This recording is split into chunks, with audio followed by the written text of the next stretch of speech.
squat variations that you can do whether you have compromised knees or not. But I do get asked this question a lot with those individuals who are struggling with knee pain, knee issues of any sort. So before we hop into it, if you're not already subscribed to this channel, my name is Sarah. I'm a nutritionist, exercise physiologist. I specialize in working with women 40 plus, and we cover everything from hormones to gut health to blood sugar, giving you a ton of information that you can put into practice into your daily routine. And there's a ton of healthy recipes and exercise routines to come with it. So, the first move we are going to do is our ball wall squat. Now, I cannot say enough about having a stability ball in order to just ease into things if you are new to the world of squats or you're just restarting because of some kind of an issue in your lower region, or maybe it's a lower back issue. This is going to be really good as well. So the first thing you want to do is get the positioning correct. You're going to have this, the ball is going to be your lower back to your glutes area. Okay. It should not be hitting your upper back. And I even push mine a little bit lower.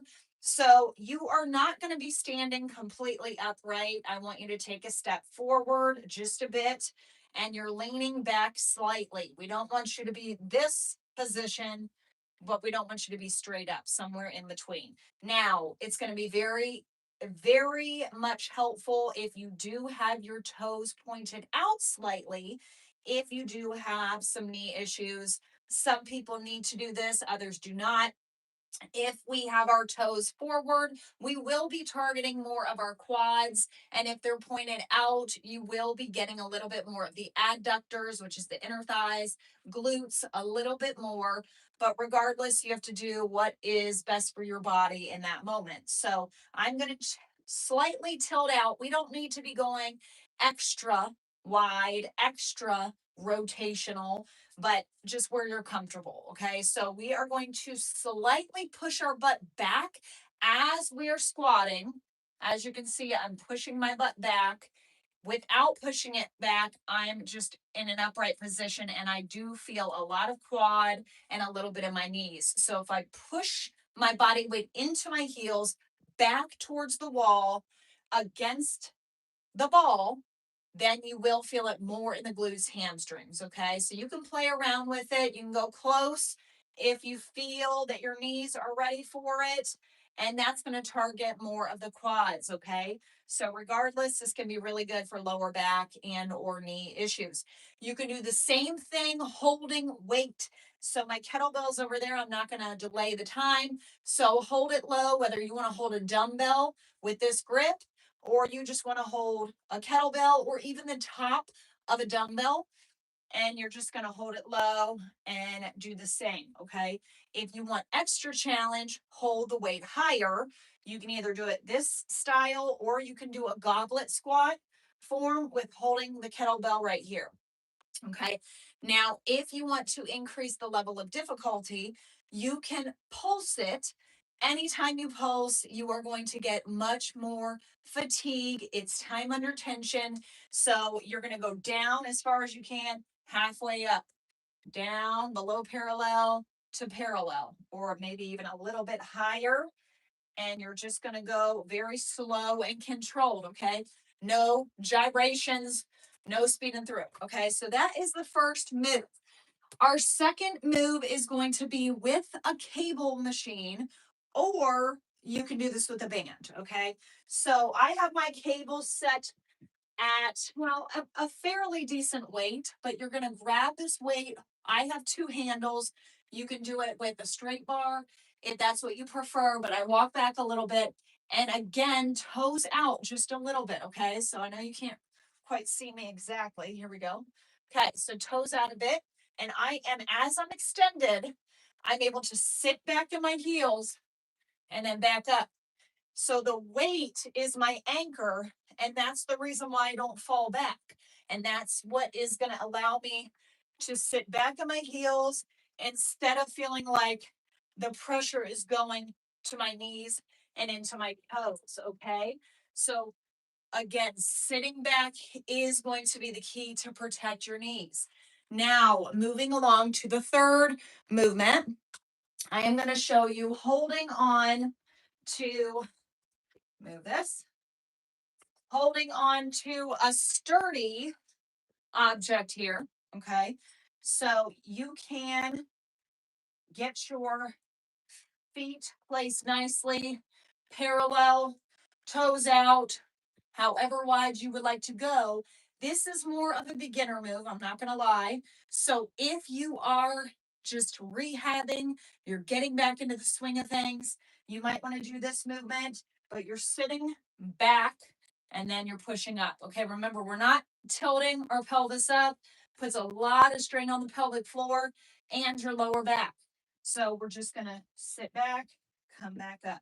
As you get stronger, you can relax one hand and then just keep it up. Okay, so that could even be a really good finisher if you want to do some heavier squats and then you really want to get as low as you can. And then you can go low, low, low, and back up. This is also really good if you're trying to do pistol squats. You can have this to hold on to, and that way you can really grow a little bit stronger. I know I personally need to work on those. Okay. So now to go hand in hand with this, which I am, well, I guess I will show you here with a TRX band.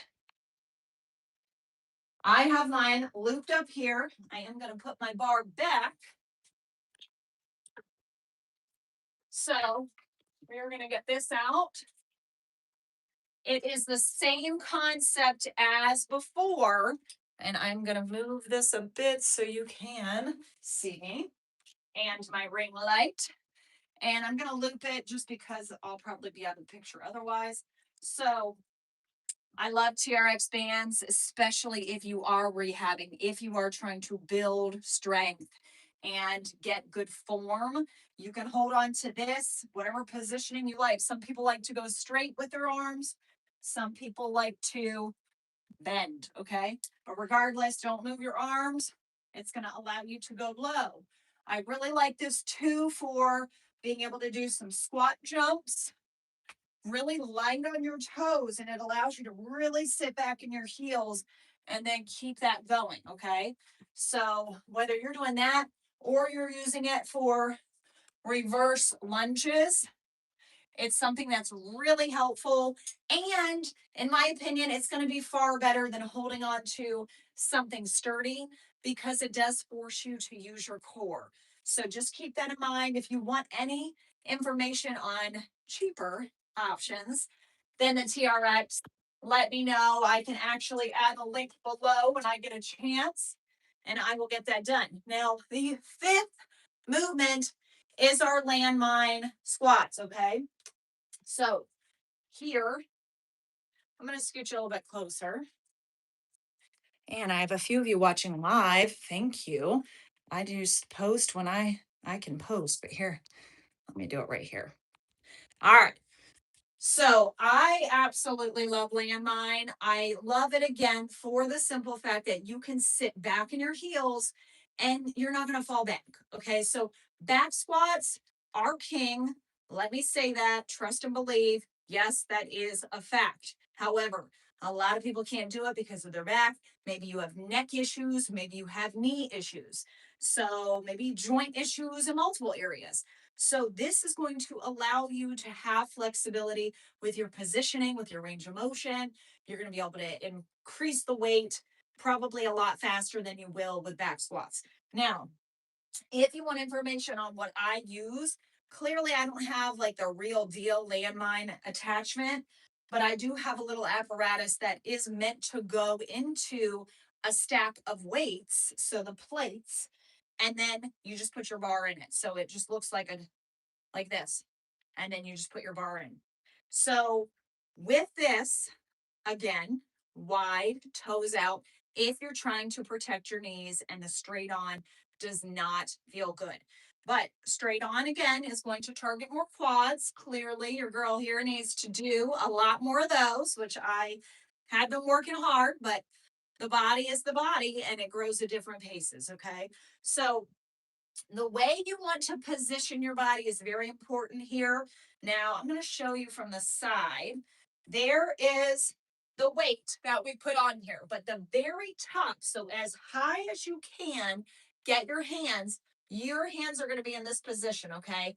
Now, I have pinched my finger before very badly because depending on which dumb or the barbell you use, it might be a little loose. And so in my opinion, just to play it safe, don't go to the very top flush. You want to have just a smidge amount of space just for when you're done and you set it down. You will not get pinched that way, but to each their own, do whatever you got to do. Okay, but the feet placement is really important. And I know I've worked with clients many times who just felt they were off and it didn't feel right for them.